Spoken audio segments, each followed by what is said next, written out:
Brace Lord. கர்த்தருக்கு ஸ்தோத்திரம்.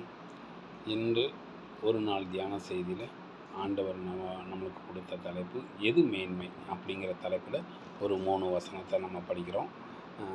பொன்னை சம்பாதித்தாலும் ஞானத்தை சம்பாதிப்பது எவ்வளவு உத்தமம், வெள்ளியை சம்பாதித்தாலும் புத்தியை சம்பாதிப்பது எவ்வளவு மேன்மை. நீதிமொழிகள் 16:16.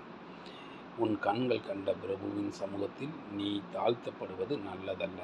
அவன் உன்னை பார்த்து மேலே வா என்று சொல்வதே உனக்கு மேன்மை. நீதிமொழிகள் 25:7. வழக்குக்கு விலகுவது மனுஷனுக்கு மேன்மை. நீதிமொழிகள் 20:3.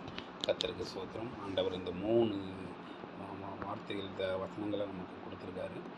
பொன்னை சம்பாதித்தாலும் ஞானத்தை சம்பாதிப்பது எவ்வளவு நல்லது, உத்தமம். ஆண்டவர் சமூகத்தில் இன்னும் வேதத்தை கற்றுக்கொண்டு ஆண்டவர் வார்த்தையை முழுமையாக நம்ம கற்றுக்கொண்டு மற்றொரு இடத்துக்கு நம்ம சொல்கிறது அது மேன்மை. அதுதான் மேன்மை. பொன்னை சம்பாதித்தாலும் ஆண்டவரோட ஞானத்தை பெறுவதுதான் பெருபாக்கியம். அதுதான் நமக்கு மேன்மை. ஆண்டவர் மேன்மையாக இருக்கிறது தான் நம்மளுக்கு மேன்மை. அதுக்கு நமக்கு வேதத்தை இன்னும் கற்றுக்கொள்ளணும்.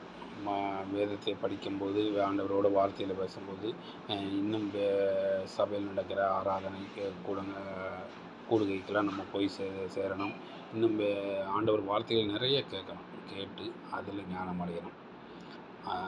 வேதத்தை எடுத்து பைபிள் படிக்க ஆரம்பித்தோம் அப்படின்னா ஆண்டவரோட வார்த்தைகள் நமக்கு நல்லா புரியும். ஆண்டவர் நம்மளோடு பேசுவார். அதுதான் மேன்மை.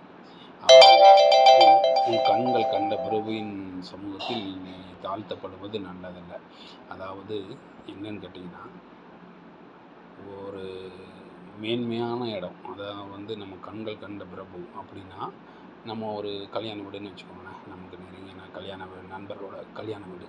அந்த கல்யாண வீட்டுக்கு நம்ம போகிறோம். அந்த கல்யாண வீட்டில் போன உடனே நம்ம மேடையில் ஏறி போய் நம்ம நிற்கக்கூடாது.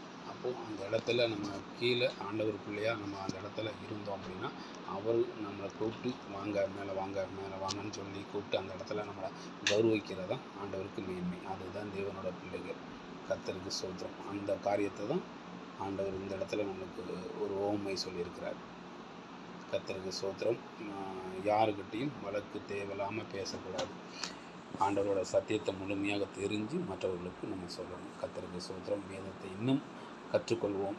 ஆண்டவரை நேசிப்போம். இல்லை ஜெபம் பண்ணுவோம். Praise the Lord.